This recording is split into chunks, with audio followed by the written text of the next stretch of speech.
बिहार की राजधानी पटना में रविवार को ईस्टर्न जोनल काउंसिल की महत्वपूर्ण बैठक हुई और इस बैठक में अध्यक्षता की केंद्रीय गृह मंत्री अमित शाह ने।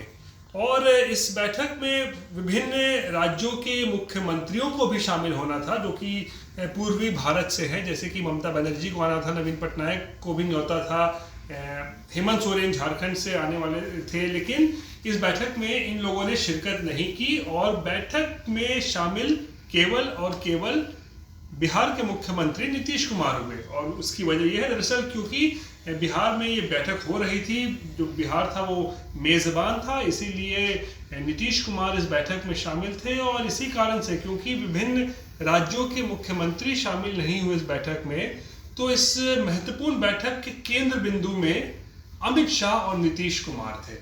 अब जरा समझिए कि अमित शाह और नीतीश कुमार की मुलाकात लगभग 1.5 साल के बाद हो रही थी, जब से नीतीश कुमार ने बीजेपी का दामन छोड़ा 2022 अगस्त में। उसके बाद से ये महत्वपूर्ण मुलाकात जो है वो पहली बार हुई है इस तरीके से औपचारिक रूप से। और इसीलिए एक तरफ जहां इस बैठक का जो मुद्दा था वो विकास था कि किस तरीके से पूर्वी भारत का विकास होना चाहिए, उसको लेकर यहाँ पर मंथन हुआ। वहीं दूसरी तरफ नीतीश कुमार और अमित शाह मिल रहे थे इस बैठक के जरिए। ये अपने आप में ही बिहार की राजनीति में हलचल मचाने के लिए काफी पर्याप्त मसाला था। और सबसे बड़ी बात ये हुई कि इस बैठक के समाप्त होने के 24 घंटे के अंदर ही, यानी आज, नीतीश कुमार अचानक से एक्टिव हो गए हैं अपने पार्टी की गतिविधियों को लेकर। और सोमवार को वो दोपहर बाद से ही लगातार अपने पार्टी के महत्वपूर्ण नेताओं और पदाधिकारियों के साथ उन्होंने जो है वो बैठक की है। और ऐसे में सवाल खड़े हो रहे हैं कि आखिर अमित शाह से मुलाकात के बाद ऐसा क्या हो गया कि नीतीश कुमार इतने एक्टिव हो गए। और खासकर इसीलिए उन्होंने जो है अपने पार्टी के नेताओं के साथ जो है वो मुलाकात भी की, इसको लेकर चर्चा है।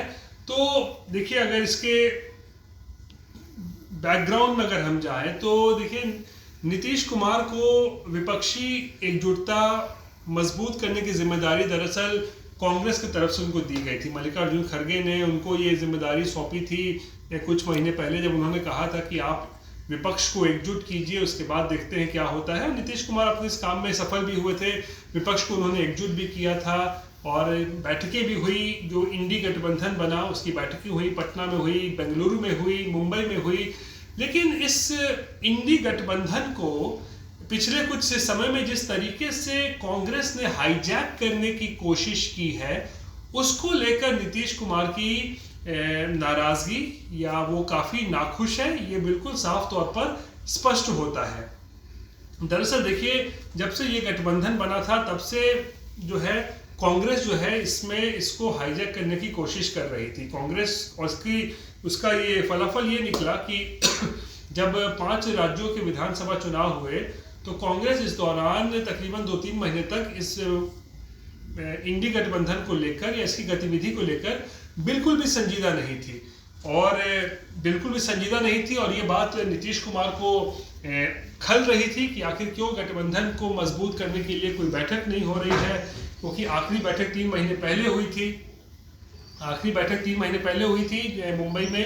तो नीतीश कुमार इस बात को लेकर चिंतित हैं कि कांग्रेस जो है वो इस गठबंधन को लेकर काफ़ी सीरियस नज़र नहीं आ रही है।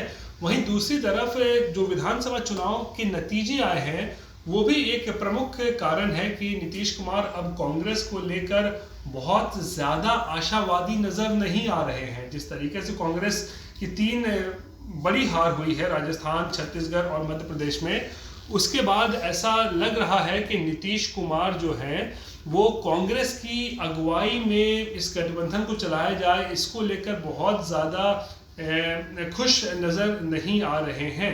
और देखिए, जब रिजल्ट आ रहे थे, नतीजे आ रहे थे 3 दिसंबर को, तो उसी दिन जब कांग्रेस का प्रदर्शन खराब हो रहा था तो उसी दौरान आनंद फानन में मल्लिकार्जुन खड़गे ने इंडी गठबंधन की बैठक बुला ली थी 6 दिसंबर को। लेकिन उस बैठक की जानकारी न ममता बनर्जी को न नीतीश कुमार को और जब ये बात पता चली तो उसी दिन शाम होते होते मल्लिकार्जुन खड़गे ने ये कह दिया कि बैठक को टाल दिया गया है। अब जानकारी ये मिली है कि ये बैठक 17 दिसंबर को होने वाली है दिल्ली में। लेकिन उस बैठक में भी क्या होगा, उस बैठक को लेकर भी नीतीश कुमार ने कांग्रेस को पहले ही अल्टीमेटम दे दिया है कि भाई कुछ फाइनल कीजिए उस बैठक में, वरना इस बैठक का कोई भी मतलब नहीं है। और फाइनल क्या करना है?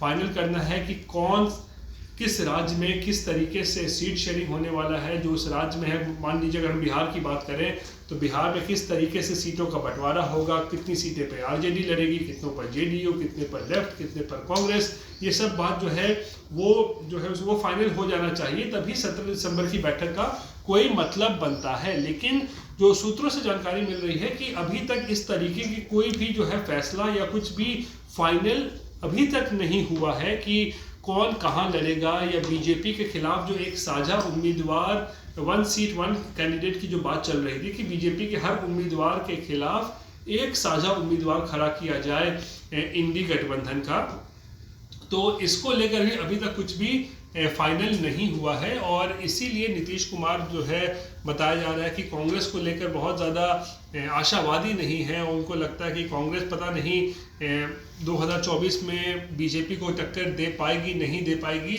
और इसीलिए अचानक से उन्होंने जो अमित शाह के मुलाकात के बाद जेडीयू के नेताओं के साथ मुलाकातों का दौर शुरू किया है, उसको लेकर सवाल खड़े हो रहे हैं कि, और उसकी टाइमिंग को लेकर सवाल खड़े हो रहे हैं कि नीतीश कुमार आखिर क्या कोई विकल्प की ओर जो है वो बढ़ चले हैं या किसी विकल्प की तलाश कर रहे हैं।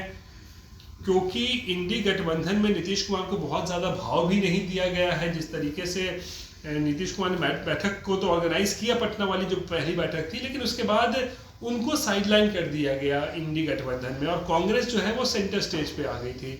तो ये बात भी नीतीश कुमार को खल रही है।